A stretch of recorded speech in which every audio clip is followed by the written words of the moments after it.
Hi, my name's Rich Litvin. I am the co-author of The Prosperous Coach, and I lead a community called 4PC, a community of very high-performing coaches and consultants. And I wanted to introduce you to Jen Gresham. Hi, Jen. Hi. Jen is a member of 4PC, my apprentice right now, and has immersed herself in this world of the Prosperous Coach approach for a little while. Jen, I want to speak you into the room about who you are for me. You are a high performer. That's in your blood. You're a military veteran. You worked at the high performance, one of the high performance units in the Airforce. You play a really big game. And yeah, like most high performers, you have this ability to forget that you're playing that high game because it's the game that you play. And some of the most fun I have with you and I've worked with you is just reminding you how powerful you are. Yeah. And so give us a little bit of background. Take us all back in history before coaching. Who were you? What was that part of your story? Yeah. So as you mentioned, I was in the Air Force. I was active duty for 16 years. I'm a graduate of the Air Force Academy, and I was a PhD scientist. And so the way that works in the military is you change jobs every 3 or 4 years. So I've done everything from nuclear treaty monitoring to teaching college chemistry to being a grants manager, running corporate communications for the lab, and then finally being the assistant chief scientist for the human performance wing. That got my interest because I'm someone who's really interested in what high performance means, and particularly where it gets in our own way. That's the angle that fascinates me the most. And so you have this fascinating background, and then you transition out of that. You've been a successful author, poet, coach. Take us on the journey once the military was complete. Where did that go next? Yeah, it's actually interesting. So my poetry I was doing that as a kid. I was creating poems before I could actually write on a piece of paper. And, I can remember a time when I thought, it'd be so life-changing if I could just get a poem published in a journal. And then that happened, and, several times, it'd be so amazing if I could actually publish a book of poems. And in the poetry world, you can only publish a book of poems really by winning a contest. It was very, very difficult. And there's so many poets, and many of them are quite good. So anyway, I finally got a book of poems published through a contest where the judge was my favorite poet. And so he wrote the foreword to my book, and it ended up getting featured on Garrison Keillor. And so it was like this amazing lifelong dream. When I left the military, I had this idea that I wanted to become a writer. And so I decided to test that out because I love living an experimental life. And so I started a blog just to see if I could, write every other day and not get bored or run out of things to say. And it kind of took off. And so it wasn't very long. I would say it was about a year before people started asking me, hey, can I hire you? And I said, what do you want to hire me to do? And they said, well, we want you to show us how to do what you've done, which is how to go from one career and something completely different and do something else and really be happy with it. And I said, I don't know anything about that. I just, found my own way. And so enough people asked that I eventually agreed to put together a pilot program, again, a test, an experiment. And I was really open with everyone. I said, look, I don't know if this is going to work. I haven't even created the material. I'll create it as we go. But I promise you I'll give it everything I've got. And it sold out in 24 hours. And that was really the launch of my coaching career. I like that. I'm a scientist by background. I'm a biologist. So I don't think much about the scientific process these days, but I'm always testing. I'm always trying little experiments. So that's still in me, and it's definitely there in you. Try stuff out. Let's see what happens.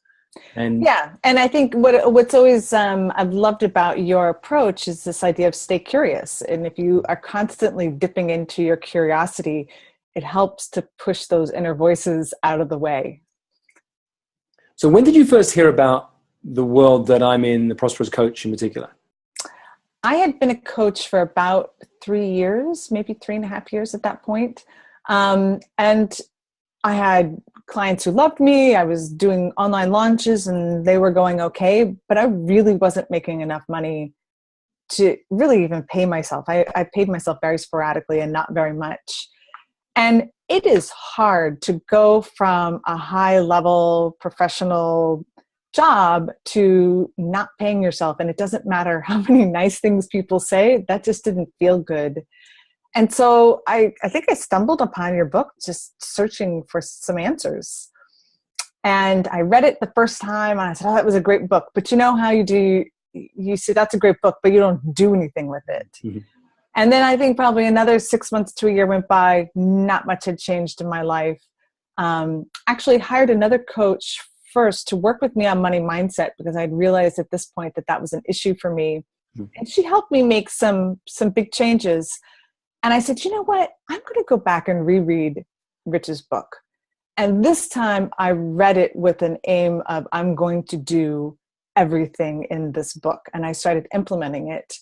And by the time, I don't even think I'd finished the second time around, I said, I need to work with Rich. And so I joined one of your salons. And take us through that journey from the world of transitioning from, working for others, being paid, getting a salary, to your own business, and then struggling to, because you can bring money in, but then it's going out on all the expenses for running a business, particularly if you're doing the online stuff. There's that piece. And what happened in that time we were in the salon together? What was the impact there on your life and your world? Your business? Gosh, so this is really interesting. I think the first part of this was when I first left the military, I was scared to death, and I actually took a job doing contract writing for my previous employer. So I was writing thought leadership pieces on human performance enhancement in journals. And that was really cool. And he said, oh, how much do you want to be paid? And no one had ever asked me that question, right? Because in the military, you don't have any say on how much you get paid. So I literally calculated my lieutenant colonel salary and then divided by the number of hours. And I said, okay, I'll just ask for the same thing. So I said, I'd like $75 an hour. Well, then I realized that when you're doing billable hours, $75 an hour is nothing because I couldn't get more than 4 billable hours in a day, really. So, I got bold and I went up to $200 an hour, which required like some high level government approval to like actually pay me that much. And that felt great too. But it still didn't improve things very much. And so when I went into my business, I think I had that mindset of like, $200 an hour is a lot of money. So that's what I was charging my clients. And I really didn't think that I could go higher than that. I didn't understand how to price and value what I did for my clients. Can I just interject for a second? So yeah. Hold that thought. The thing that we forget when we put a number out there, how much it is per hour, is whilst we're being paid for that hour of time we're giving that client, whatever it is, whether we're writing articles for them or coaching them, we're not being paid for all the time it goes into enrolling clients, creating articles. And so when you add that in, that $200 is not just for that hour, it's for all the hours it took to enroll that client. And suddenly it's $10 an hour or something crazy when you do the maths on it for real. So that's just an important thing to realize. That's part of why it sounds like, well, I'm charging a lot, $200 an hour. Actually, you're not if you're doing this work where you're serving just a few clients. You can't make a living that way. Well, and I think even worse, right, is once you deduct the expenses, it's not even $10 an hour, it's pennies an hour, which is why I never had any money to pay myself. And so by the time I'd reread your book, I'd started to shift my mindset. And I love this story. I tell this story to all my clients, that when I signed up for your salon in January, it didn't actually start until March. So I had some time. And I knew from reading your book, I thought, oh, Rich is going to really push me. I better get my game face on now so that when I'm ready for the salon, I've already gone through, the psychological work. So I think I really did these big price jumps and it was super scary for me. So that was the first time I said, I'm going to try to create as much in a quarter as I did in all of last year. And it worked. That was before I ever got to you. And I was like, that is some magic stuff. That's amazing. And I was really ready at that point, once I got to you, to be like, all right, I'm throwing all my assumptions out the window about what I'm capable of and what people are willing to pay me and what my value is. And I'm just going to really start from a blank slate. Cool. So make it real for a second. What in those 3 months before we actually began our work together, what was the price change? What did you create in that time? Gosh, I'm trying to remember what my old price, it's changed so much. Mm-hmm. So I'll put it this way. In those first 3 months, what a scary package for me was 6 months at $6,000. Mm.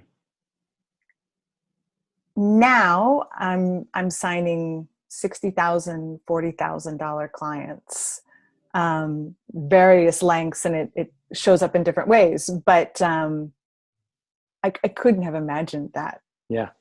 So take us on that journey. Like what were the insights that you had? What were the things you had to do?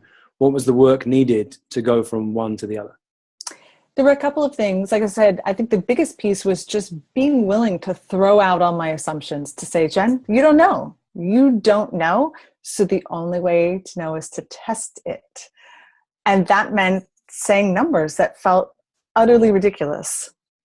The other really big thing I think that helped me in the salon was, there was a time, I don't know if you remember this, where I said to you, Rich, I'm just really scared about anything over 10K. I'm just having a mental block there. And you said, well, that's great, Jen. If anything over 10K scares you, you might as well pitch 100K if you're going to be scared anyway.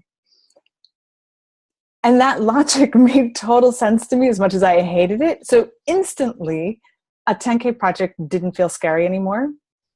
And it also opened my eyes to, yeah, well, so how could I get a 10K project? And so it wasn't that long after we had that conversation that I just found myself in a discovery call, and I pitched numbers that really felt ridiculous. And that's how I got my first 60K contract. It's not rocket science. It's not.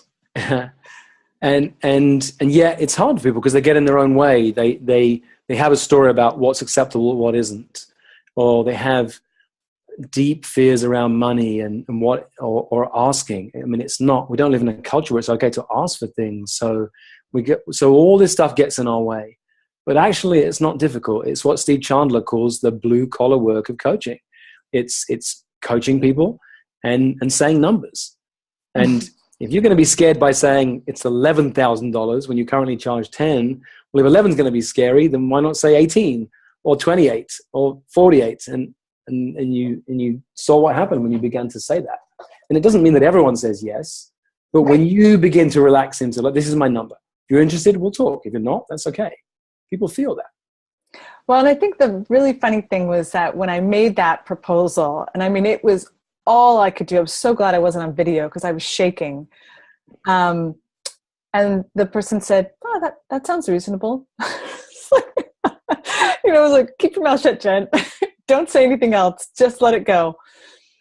But what was interesting is there was another piece here. So that particular client I happened to know was fairly wealthy. And so, right, I had that story in my mind that high-priced coaching only works for really wealthy clients. But then I happened to have another discovery call shortly thereafter with a client who I'd been working with, who had just worked with me for 6 months at 6K. And I loved working with him. Just a totally ideal client. And I said, you mentioned that you were interested in doing some deeper work. And I just wanted to throw this out there and see what you think. And I pitched a year-long program with a bunch of bonuses and other things at 40K. So we went from a 6K contract to a 40K contract. And he was like, sure. And I knew how much he made. He wasn't a wealthy guy. And in fact, he said to me, I'm going to have to put this on credit. And I said, are you okay with that? And he said, yeah. And I said, great. Now let's try to create the money. Anyway, you're all right with putting it on credit, but let's try to create it. And we have. That's great. I've had multimillionaires who said they couldn't afford to work with me. And I've had other people who said, I'll do what it takes and I'll come back when I've created the money. And so, yeah, it is a misunderstanding to think the way to get high performing, high paying clients is to look for people who have a lot of money. That's not the thing that distinguishes the clients. It's, can you serve somebody powerfully enough, and do they want more of what you've got to offer?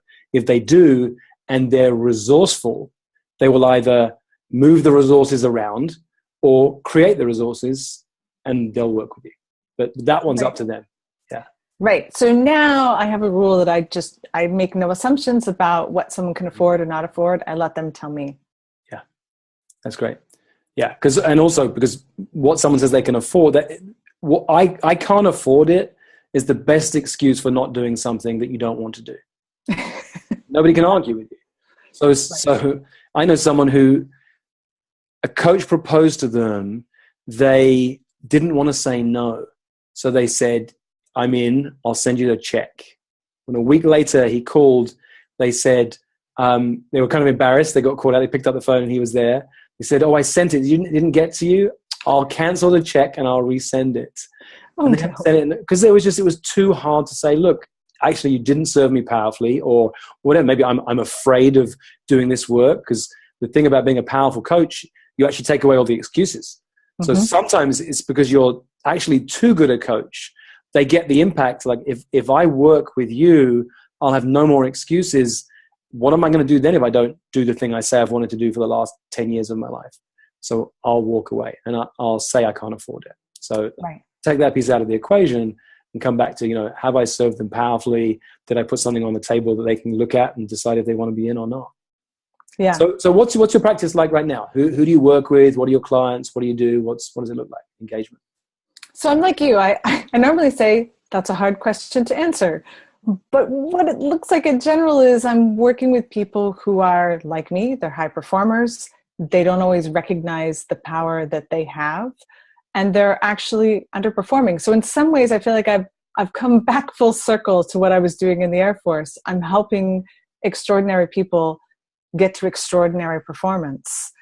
And part of that is helping them see how extraordinary they are, and then opening up what's possible for them and allowing them to tap into their own strengths and aptitudes and passions, and create a new life for themselves. And that's great. It doesn't surprise me that you came back. It's because it's the moment when we realize our ideal client is looking at us in the mirror. Like that's your ideal client. So that's when you have all the language you need to enroll your people, because you know their fears, their doubts, their insecurities, their joys, their secret dreams, their secret fears, their thoughts that they've never told another living soul. You know it. Yeah. And they feel it. Yeah. So, another way to describe my people is that they're seekers. They want to understand the world and themselves, their role in the world, more than anything else. Cool. So what I want to do now is shift gears slightly, because I wanted to bring that in. It's a great story. And our journey's really just begun, because we did a salon together and now you've become an apprentice, and you begin in 4PC this year. So watch this space.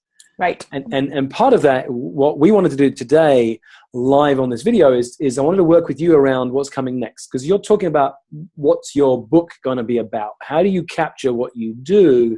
So give me some context. Let me ask a powerful question. How can I serve you best in this moment, Jen? So I think, as you know, I've got sort of a very nebulous idea. And what I haven't quite found is the right angle. And it's in there, but I'm looking for people to help me pull that out and to frame it. So the idea that you and I had talked about was this idea of sort of underachieving high achievers, and really explaining how does that happen, right? How do you know if you are one? Because to everybody else, you don't look like that. You look like you're an amazing super person and people admire you. So how do you know that you are one? And what do you do about it? Where does it come from? I have some ideas about achievement motivation. And, we talk about underachievers and overachievers. But my personal philosophy is that underachievers and overachievers are not the two ends of a spectrum. They're actually very similar. They're at the same end of the spectrum. At the other end is a healthy achiever. Mm-hmm. And so understanding that an overachiever, in my definition, is somebody who has their self-worth wrapped up in their accomplishments. So they only feel good when they're achieving. And if things go wrong, they don't feel good. And anytime that happens, right, they lower the bar. And so the only thing that really separates the underachiever from the overachiever, because the underachiever feels the same way, the overachiever is usually confident that they can achieve what they want until something goes wrong. The underachiever doesn't even try. They say, oh no, that'll never happen for me. But it's the same core issue of having your self-worth defined by your accomplishments. Mm-hmm. And so this other end of the spectrum is the healthy achiever who has dissociated their achievements and their self-worth. And it's sort of like a bell curve, right? So you can actually be, it's not even an identity because it's a behavior pattern that can show up in different ways in different contexts. So I might be a really healthy achiever as a mom and a complete overachiever in my work life, and vice versa. Mm-hmm. So that's sort of the nugget of what I've been interested in. And I don't feel like I have the right angle for talking about that in a way that maybe resonates. So what comes to me, first of all, is you just have to write. You're caught in your head of trying to get the angle right before you've started writing. You've got to write. And I call it coach your ass off in coaching to create a great practice. You've got to write your ass off if that works. You've got to write. Yeah. And you've got to write not for an editor. And you've got to not edit yourself. You've got to put everything, your heart and soul into this. What are my thoughts, my ideas, the concepts I'm playing with? And don't worry about getting them fully honed yet. Just get them out of you. You might write all this stuff and then afterwards go, oh, this is crap. This all falls apart. Or, wow, there's something new in here. But if the moment you're writing for an audience, it's not going to work. So you need some writing right now where you're not writing for an audience. That's the first thing that comes to mind. Mm-hmm. Just write. Just before this conversation, I scheduled a half an hour every day on my calendar to do just that. So let me ask you about that, because it was about 5 years ago, I told the guys in my men's group I want to write a book. And they did what men in men's groups do, so we got to hold you accountable. And I hate accountability. And they were doing all the stuff you're supposed to do. Everyone says, write for 30 minutes a day. That's what you're supposed to do, right? Yeah. And two things. One, I think I had some fear anyway. I wasn't ready to write a book. Who am I? Get my book out. And also, I've learned lately, I just don't write that way. So it was about 2 years later. No, I wrote. I didn't stop writing, but I wasn't writing for an audience out there. I was writing for my clients. I was on the faculty of a couple of coaching schools. I was writing there. So 2 years later, when Steve Chandler said, do you want to write a book together? And he said, because I've seen what you've written, you've already written most of the book that we need to write. I was like, oh, yeah, this is what I was waiting for. But I'd been writing nonstop, except if I'd been trying to write a book, I'd have been asking some of the questions that you are. How do I get it right? I was writing little pieces, a piece here for a client, an article there for an audience, for the coaches in the coaching school or whatever it was. Mm-hmm. So that's the first piece. Just write, take the audience away. And the second piece is, I remember saying to Michael Neal, who's been my coach in the past, who's a prolific author, and I said, you know what? I don't write the way that you're supposed to write. I don't write the 30 minutes a day that everyone tells you. I write when I feel inspired. And sometimes that means 4 days nonstop. I wake up at 3 a.m. and I write, and I don't go to bed till 2 a.m. and I write nonstop. And then I go for weeks when I don't write. And he went, oh yeah, I'm like that.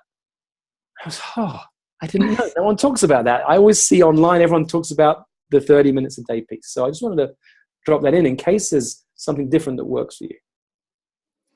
Yeah, I think I'm currently one of those writers who doesn't write, who puts it off and says everything has to be perfect and I have to have my ideas figured out.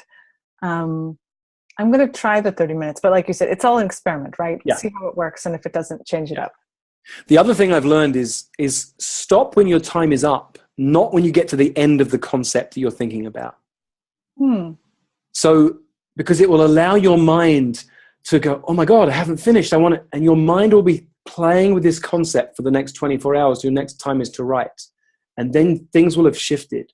Rather than, oh, I'm almost there. Let me do another hour now. And I can finally hone this concept and get it perfect. Wow, that'll be really hard. Mm-hmm. I'm always so afraid of forgetting ideas. I'll try. These are all experiments, right? These are all ways That's right. That's right. I'll see how my brain does. And now I want to come back to a concept that you and I talked about a while ago that stayed with me around what you do. It's a slightly different angle. And all I remember, because it's visceral, I was in my garden walking around as we were talking. And you were talking about someone you were going to spend a weekend with. Mm-hmm. I'm being discreet because I'm not sure whether I should share about it. But you were going to spend some time with someone who was an extraordinary person, up to interesting stuff. Let's put it that way. Yeah. Uh-huh. And we talked about a concept for a book that you could talk about. Do you remember that? Yes.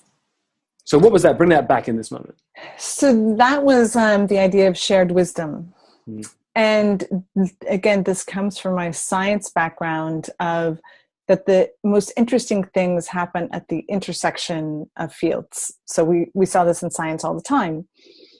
And I got really excited about the idea of what if you could get people together from different fields and use them to share their experiences and use that to inform your own ideas and strategies and where you were headed, and to make it more playful, to make it more experimental, and more innovative. And so I was playing around with this idea of, one, could I write about that? But also, could I create a group like that? Could I find the right people to put that together and maybe lead that group for a while? And basically the book would be a catalog of our experience. See, this is where you light up, this idea. The other stuff I know you're interested in, but it feels to me like a subsection of this book.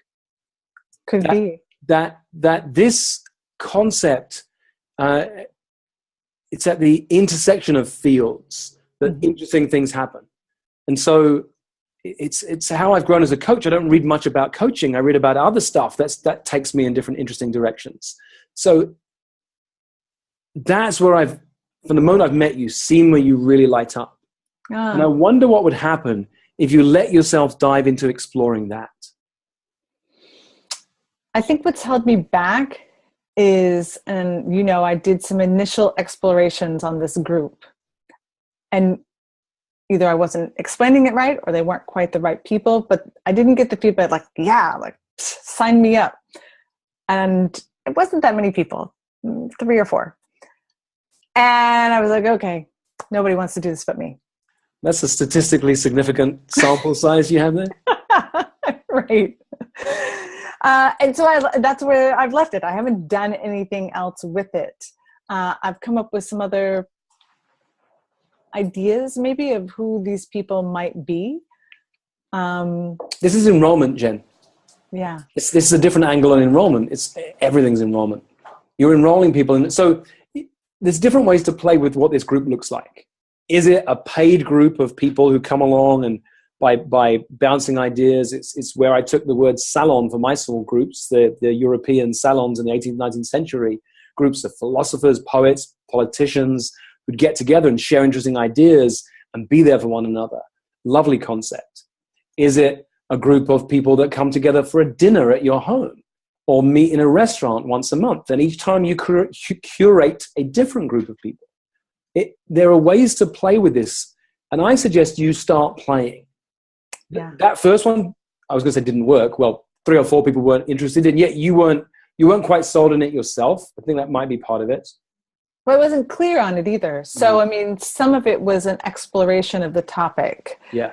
And it wasn't clear, for example, did everybody need to be a CEO, for example? That was one possible iteration.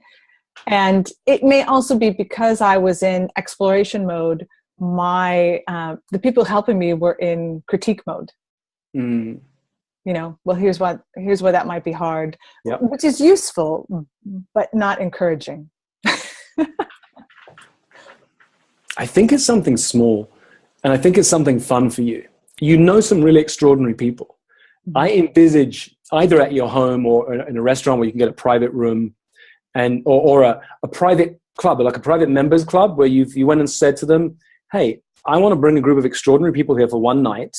Do you have a room where I could take them? These are potential members for your club. I will share how wonderful the club is. If they're interested, they might join your club. Once a month, I'm going to bring people along to your club on a Tuesday night, a quiet night for you anyway. So we're going to have food and drink, and there you get to create something kind of unique. And you curate a small group of people. You might discover it's the same group. You might 5 people this week, three a month later, and you play. And what's really cool about your situation right now is you're actually oversubscribed. You can't take on another client right now. You don't want to. You're not looking to have 20 clients. You want a very small number of clients because you're a mum too, and you want to have a lifestyle that you want. Mm-hmm. So now, because you're oversubscribed, you can say, well, I'll talk to potential clients. I'll serve them. There may be a spot in 3 months' time they can sign up for. But actually, what I'm going to put some attention right now is something that lights me up, that's fun, I can play with. And my sense is this experiment around shared wisdom. Yeah, it's funny. I think, and you know this about me by now, I start to get caught up in logistics, right? So part of the problem with being a military person, having lived all over the world, is that my network is distributed. So I actually know very few people in the place where we're living now because we haven't lived here that long, and I just don't know that very many people. So I think that was part of the question, like, could I get people to fly in for this? Do I have to pay for them to fly in for it? So it just started getting that, and then I get overwhelmed with the details, which, I'm not good at. Yeah. I'm not good at details, and anything needs follow through, and I need people to help me with that. So from a few years ago where it was one assistant to now I have a team of people, but anything to do with details and logistics will lose me. So yeah, I know you've been talking about taking someone on to do this. This will be part of the picture. So, who can come on and what do I need? What support do I need? But I put it to you that either A, you know more people where you live than you realize, because we're only talking about 2, 3, 4, 5 people. We're not talking about a lot of people right now, first time you do this. Right. Or B, that it's a great way to start to meet interesting new people. Hey, I'm putting together a dinner, just arrived in town. I love to meet extraordinary people. Would you like to come along for a dinner? Here's the name of someone who's going to be here. This is the kind of people I'm putting in this room. If you'd like to be in a room with some 4 or 5 amazing people, come and join us. Yeah. I can do it. I can. But I think, mentally I start running through, I need to get that assistant on board so that she can do the details for me so I can start doing the enrollment piece, which is where I'm strong. Yeah. Yeah, but I think it may even be simpler than that. Maybe it's simply a table at a restaurant. Yeah, maybe that's it. Maybe just to make it easy. Yeah. Otherwise, you're going to try and do all the stuff it takes to enroll an assistant. And, no, maybe it's just a restaurant on a quiet night, sort of Tuesday night. And once you pick the restaurant, then it's one person. And it's in 6 weeks' time, so there's no rush. Mm-hmm. There's not pressure on doing it next week. It's in 6 weeks. And you get the first person on, because then you go to the second person and you say, hey, let me tell you who's joining us. Would you like to come? It will be the 3 of us if you come, and I'm going to speak to a few more people. If you can't come, that's fine. Just really gentle, not attached. You're curating a small group of really fun and interesting people. Yeah. Now, what if I don't, this will sound wrong. It's not that I don't know fun and interesting people where I live, but they're not quite the people I'm thinking of. Can I reach out to people I don't yet know? If somebody reached out to you and said, hey, I've just moved into the area, found your website online, I'm having a dinner in 6 weeks' time with a group of really extraordinary people. Would you like to join us? Would you be interested? Maybe, if I thought they weren't weird. But if they had like a link and I could go see their website and see that they were a normal person, you know, they could put words together. Nothing odd about what they talked about. Right. Yeah. Okay. So it's not some creepy person trying to get together with you secretly through. Well, are you worried about that? Do you have a website that positions you, who you are and what you do? And Yeah. so what are you worried about?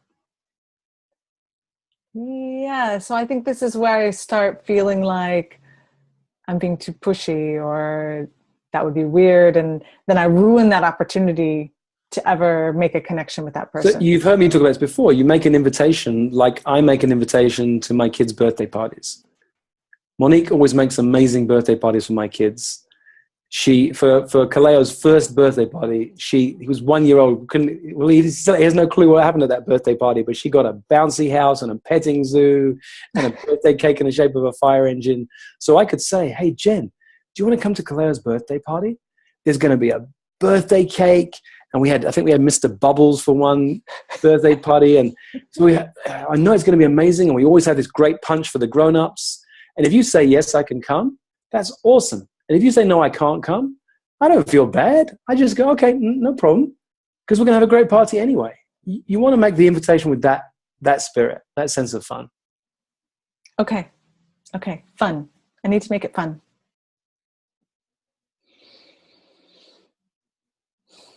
Okay. I, have a compass that tells me if something's a little bit scary and a little bit exciting, it's the way I need to go. Yeah. Because there's desire there. And I'm really feeling this with you. Like I get it when you go, okay, I'll go. No, what I'm really hearing is, oh shit, I'm a little bit scared, kind of interested, not quite sure where it will go. It could be exciting. And it feels like you're in that sweet spot. It doesn't feel great on the inside, but it does tell me it's that sweet spot. Yeah. I've been here before, so I know the sensation. Yeah, it's just, as you always talk about, picking something small to do next, and then another small thing and another small thing. So each thing is not that scary. Yeah. And don't worry about the title of your book, the theme of your book for now. That's coming. It's coming as you if you said to yourself, I'm going to immerse myself in a world of interesting people for a year, the book would come. I did tell you, didn't I, that I'm doing, with that in mind, the Middle Seat Project. I have a bunch of travel this year, so I'm booking all of my seats purposely as the middle seat. So I always have two people that I don't know yet that I can meet. You never know who you meet on an airplane. That's beautiful. I love that. For an introvert, that's horror. But I love it. It's really cool. And it's all part of this. It might be part of the book. The Middle Seat Project will be a chapter in the book. Yeah. Yeah, I mean, and I think a challenge, right, to see what interesting conversations I can have with the two people sitting next to me on the plane. So I think that's where, right, when you talk about make this fun, I can talk about that, and that sounds totally fun to me. Yeah. I'm an introvert too, but yeah, what a challenge. So that'll be really interesting. Who knows who they are? Maybe all three of us could be having a really interesting conversation, and how could I make that happen? But there's no pressure on it because we'll probably never see those people again. Nice. Beautiful. What's the single biggest insight you've had from this whole conversation, the takeaway for you? Fun. I need to make the process more fun. And if I do that, it will come. And I think stop trying to figure it out and allow it to figure itself out. Ooh, that's nice. That's nice. I think this idea of shared wisdom, there's something in there too about the wisdom that, what's the concept of, I know what I know and I know what I don't know, but I don't know what I don't know. It's right in that area out there, this is going to be found. Mm-hmm. You know what you know about high performers. You know what you would like to learn about high performers. You know about shared wisdom and the wisdom of at the intersection of interesting fields. But what about the stuff you haven't even begun to explore and couldn't possibly conceive right now because of where you are? There's no way you could get there. Right. Right. And if you want to write a really innovative book, which of course I would, you have to be willing to play. Who has to be willing to play? I do. I have to be willing to play. Are you willing to play, Jen? I am. Yeah, that's my sense. Thank you. Thanks for trusting me to go this deep. I think it's going to be a game changer. I want to see what happens in this book over the next 12 months as you play. It gives us context for how we work together.